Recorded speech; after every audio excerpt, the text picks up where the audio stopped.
This is CBC Vancouver News.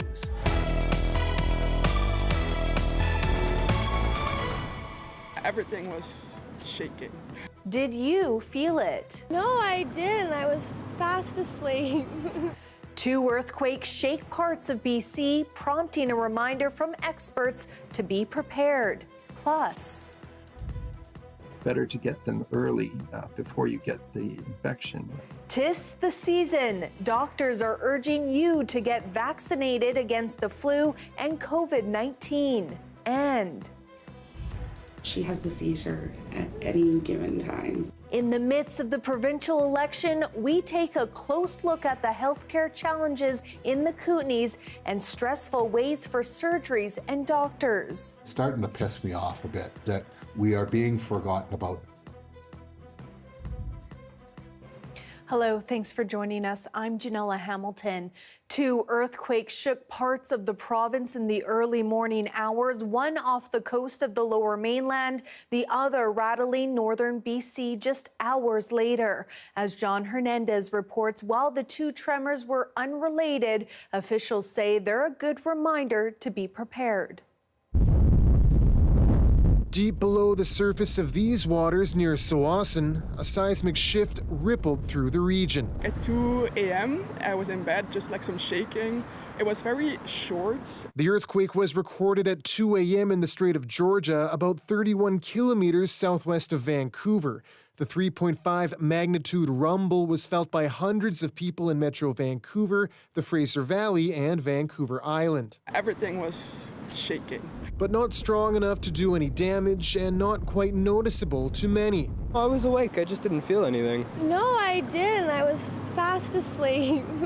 Generally, for an event that is, below a magnitude 4, it would often feel like a truck hit a curb outside of your house. This seismic analyst says the impacts might be minimal, but it is odd that the quake happened just over a week after a similar scale earthquake off the coast of Vancouver Island. Typically, we get events of this size, generally anywhere from every 1 to 2 years apart, could be a decade apart. And in this case, seeing them happen, in a span of just weeks is rather unique. A second earthquake also struck northern BC Friday morning near Fort St. John, but officials say the 2 back-to-back shakes were simply coincidence. We would not associate this with the big one, so people can rest assured there. None of the recent rumbles were impactful enough to trigger any public alarms, but those systems are in place in the event of earthquakes over magnitude 5, with the province recently investing in underwater sensors that can give British Columbians an early warning. We have sensors on both sides of that fault, so we'll be getting the information sooner than any other system about the big subduction earthquake. A minor shake this time around, but officials say it's a good reminder to keep emergency supplies on hand. And if you do feel a quake, they recommend hiding under a stable surface. And once you're safe, report the effects to Canada's earthquake database. John Hernandez, CBC News, Vancouver. As flu season approaches, doctors are studying the influenza season in the Southern Hemisphere, looking for clues to what we can expect here. As Michelle Gassoub reports, the message is to get vaccinated and do it early. With the start of flu season just around the corner, doctors here are looking south, turning to countries like Australia for hints about what our flu season could look like. It's been a really interesting flu season. As a practitioner at one of Australia's major hospitals in Canberra, we certainly got the impression that it was a worse flu season than usual. The numbers show Australia has faced worse flu seasons in the past 10 years, but there's a reason this summer felt different. So I think what's happened there is that there's been a concentration of cases over a few months, in particular in the months of June and July in Australia. And also we've got to remember that we now have the stacked effect of another virus circulating in the community, albeit very mild for the majority of people who get it. That virus, COVID-19, still circulating widely. And the combination of the flu, RSV, and pneumonia had headlines like this one circulating in the Southern Hemisphere, warning of flu-monia.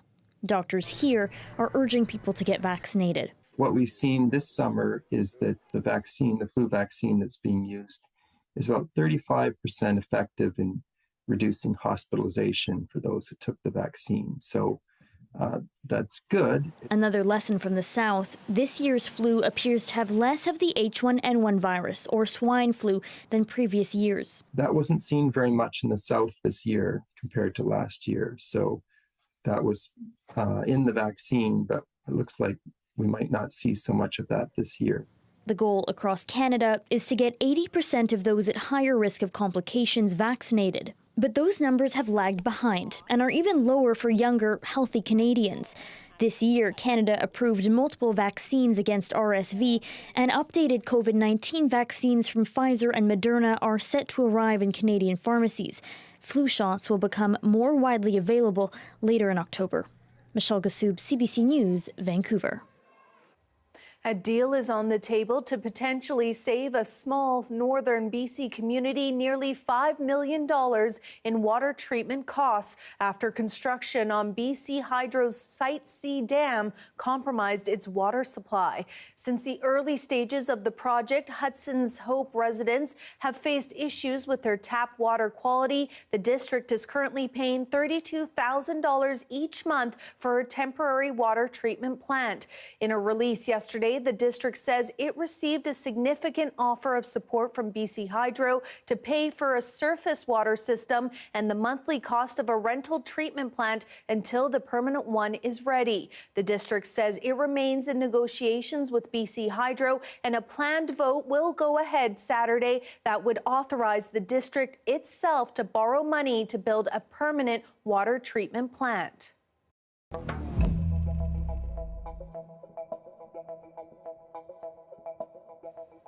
To politics now, the BC NDP says it will double the provincial speculation and vacancy tax on homes left empty. As Katie DeRosa reports, some are skeptical the move will actually put more units on the market. NDP leader David Eby has a message to the 1% of homeowners who leave their homes empty. Rent out your vacant home, don't pay the tax. He's talking about the provincial speculation and vacancy tax, which applies to a home's assessed value. Eby says if re-elected, an NDP government would raise the tax to 1% for Canadians and 3% for non-Canadians. He says 99% of British Columbians are exempt. We're taking the side of the average British Columbian who works hard, plays by the rules, deserves a decent home, deserves a reasonable income. Eby accuses BC Conservative leader John Rustad of wanting to scrap the tax, claiming he sides with billionaires and speculators. Now, if you are a billionaire like Chip Wilson, I understand I may not be your guy. Fair enough. John Rustad, I guess, is your guy. Eby is referring to a sign erected in front of the multi-million-dollar waterfront Vancouver home of Lululemon founder Chip Wilson. The sign calls the NDP a communist party. Rustad hasn't seen the sign, but says, I don't disagree with him when he calls David Eby a communist. However, Rustad was vague on whether he would scrap the speculation and vacancy tax. Certainly something we need to look at, but we have not made a commitment one way or the other to that at this stage. An economist with the BC Real Estate Association is skeptical of the tax's ability to address housing affordability.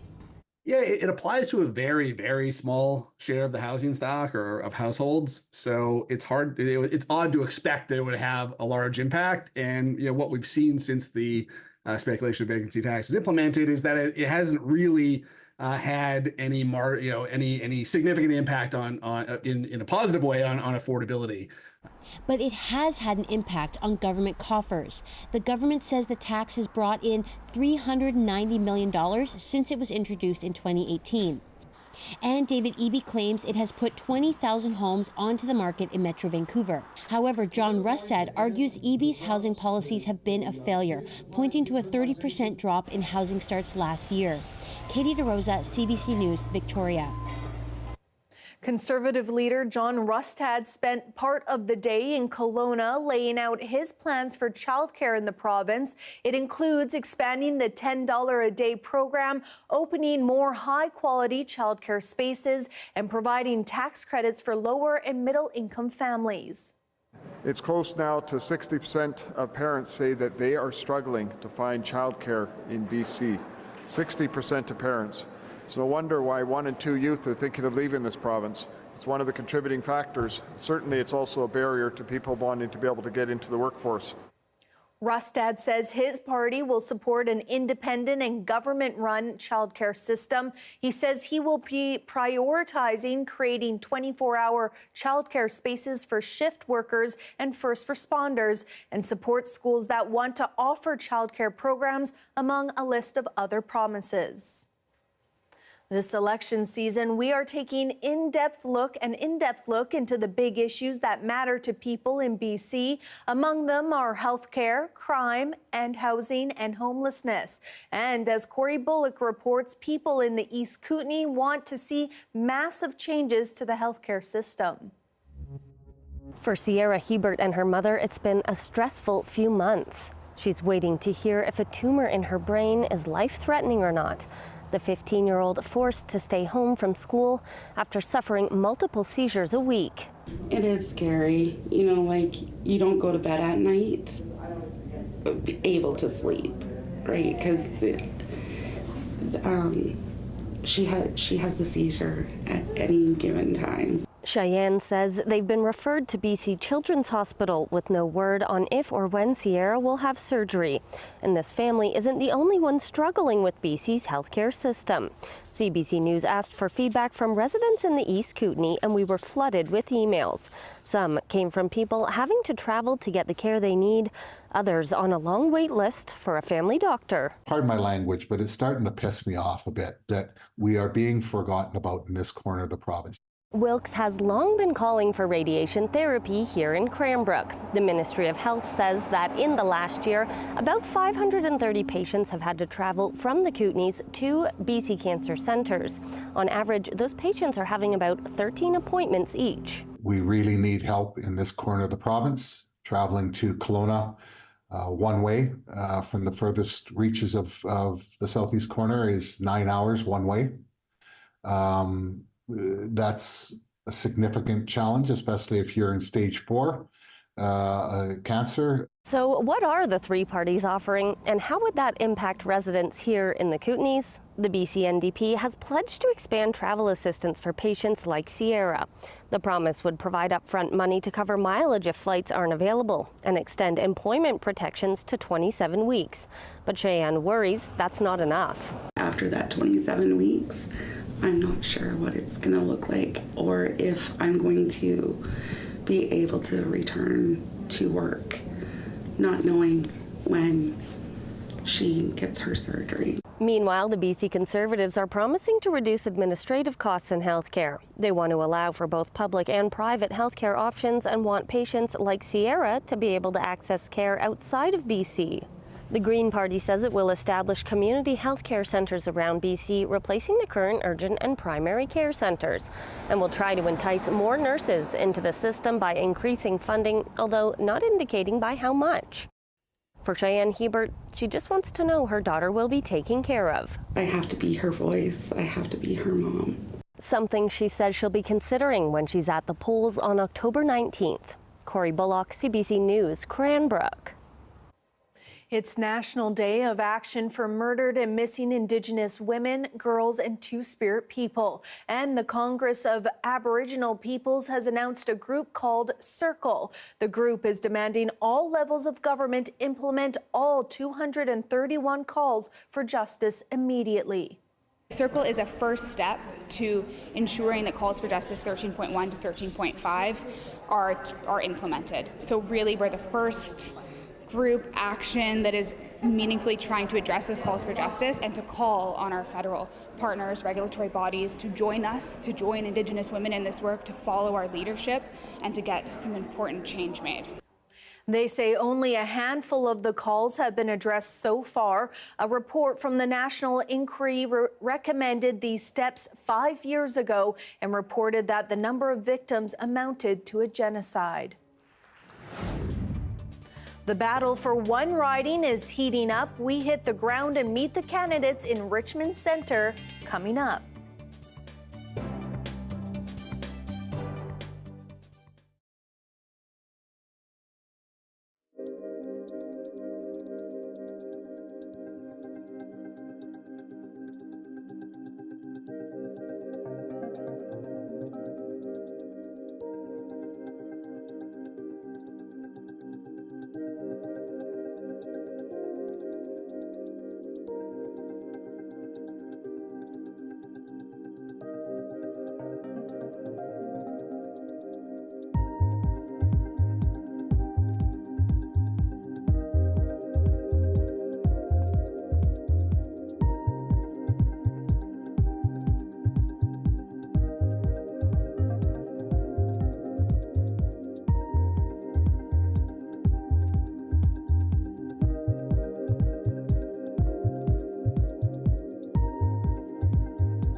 Well, as we told you yesterday, provincial political leaders are promising improved transit and highways, among many other things.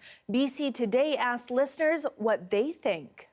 I don't think it exists. Fair. I had a really important eye appointment with an optometrist in Kelowna, and I had to have somebody drive me there and back. I wasn't able to do that. I had to cancel the appointment, and it's disappointing. So I just think we really need to abolish fares completely, save all the money that it costs to institute the fares and have people have to apply for programs and get their application looked at, whether they're a low income, et cetera, et cetera. We need to see it like a library. It's a public service. It should be for everyone. That's Amy Bell from BC Today this morning. As Election Day approaches, one fascinating race to watch is in Richmond Centre. In the past, the urban riding has changed hands from BC Liberals to the BC NDP by slim margins. The electoral boundaries have shifted, and a notable candidate is running as an independent. Mira Baines reports on what could be a surprise result. Go, Wendy, go! Welcome to Battleground Richmond Centre. Go, Wendy, go! Go, Wendy, go! The push for votes is dynamic and unpredictable. And in the mix is Wendy Ewan, running an independent bid to represent the riding. The biggest issue in this riding is decriminalization of drugs in this riding. And also, equally important is the unaffordability of housing. So these two issues are my top priorities. She has worked in political backrooms before and was hoping to run for BC United until leader Kevin Falcon suspended the party's campaign. Unfazed, Ewan says she wasn't interested in joining the BC Conservatives earlier on because of loyalty to BC United, and later they didn't want her. And I honestly think I am that best possible candidate in this riding. And I was not taken, so it's not my loss. Her plan is to win through organization and people power. The candidate for the BC Conservatives is new to waging a political campaign, and he's setting his sights on the NDP. This is the government that is leading to the NDP government, leading to all this chaos. Han Chan is an experienced journalist who worked for Fairchild TV and lives in the riding. He points out healthcare, public disorder, the possibility of a drug consumption site in the future are concerns. Richmond rights, they were worried about the drugs issue. They were worried about the consumption site. They were worried about the supervised consumption site. The incumbent BC NDP candidate has his work cut out for him. When we door knock, about 90% of the community still haven't undecided yet. They are still asking a lot of important questions. The BC NDP flipped the riding in a surprising win, but barely. Finalized results show Henry Yao with just 179 votes more than BC Liberal candidate Alexa Liu, who is considered a star candidate. She's a former Olympian and current Richmond City Councillor. Yao has worked with youth-based and community organizations before winning in the last election and says housing supply is key. We understand the Chinese Canadian culture really emphasizes the importance of families staying nearby. We have a really strong intention to ensure that we actually support the community to increase the supply and to address the housing issues. It's unclear how the vote will be split on election night. The race for Richmond Centre could come down simply to ground game and success at door knocking. The director of communications for BC United says he considered Richmond Centre a winnable riding and says Ewan's volunteers have remained. She had them when she was running as a BC United candidate, and she still has them running as an independent. She won't have the air game, unfortunately. She won't have the ads that both the Conservatives and the NDP are running on TV, on social media. Still, even experts say in such a diverse riding, it's unclear what role social media will play. With the very sizable percentages in terms of newer immigrants, particularly those who speak Chinese, is perhaps being done in cyberspace. And I think the issue is there anyone to kind of monitor what's going on in cyberspace and the ability to kind of activate that? Two other independent candidates are also running, meaning there's a lot of variables and it could swing multiple ways. Mira Baines, CBC News, Richmond. Here we have a live shot of the Georgia Viaduct and BC Place tonight. Darius will have our full forecast coming up next.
The weather update is brought to you by Direct Buy Furnace. To cool and clean the air in your home, call Direct Buy Furnace. Installing Train, the most reliable heating and cooling brand.